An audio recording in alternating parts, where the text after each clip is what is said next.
Overfitting, जब भी हमारा मॉडल एक्सेसिवली ट्रेन हो जाता है, एक्सेसिवली कॉम्प्लेक्स होता है,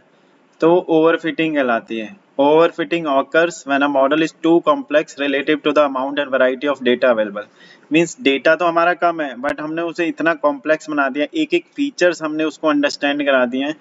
तो वो इतना कॉम्प्लेक्स हो गया है, तो वो ओवरफिटिंग हो गई है। फॉर एग्जांपल इस ग्राफ में भी अगर देख रहे हैं, तो इस ग्राफ में वो आइडेंटिफाई कर रहा है कि हाँ ये जो डेटा पॉइंट्स हैं यहाँ तक आया, ये थर्ड डेटा पॉइंट के बाद जो टॉप से नीचे आ रहा है मेरा,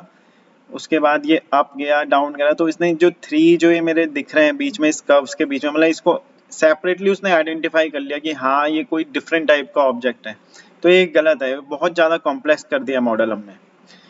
Capturing noise as signal, model becomes so flexible that it memorizes random fluctuation and outliers in the training set, mistaking them for legitimate patterns. तो जो मैंने एप्पल में एग्जांपल दिया था पीछे, तो एप्पल, हमने एप्पल की इमेजेस पास ऑन करी, बट किसी एक पर्टिकुलर एप्पल में हमें लीफ दिख गया, और उसने मॉडल ने हमारा उस लीफ को मेमोराइज कर लिया। अब क्या हुआ कि अगर मैं उस मॉडल में जब भी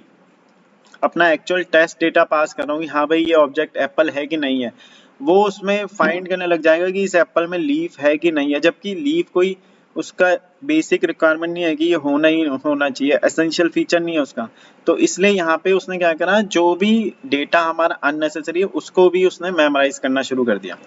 high variance low bias, it is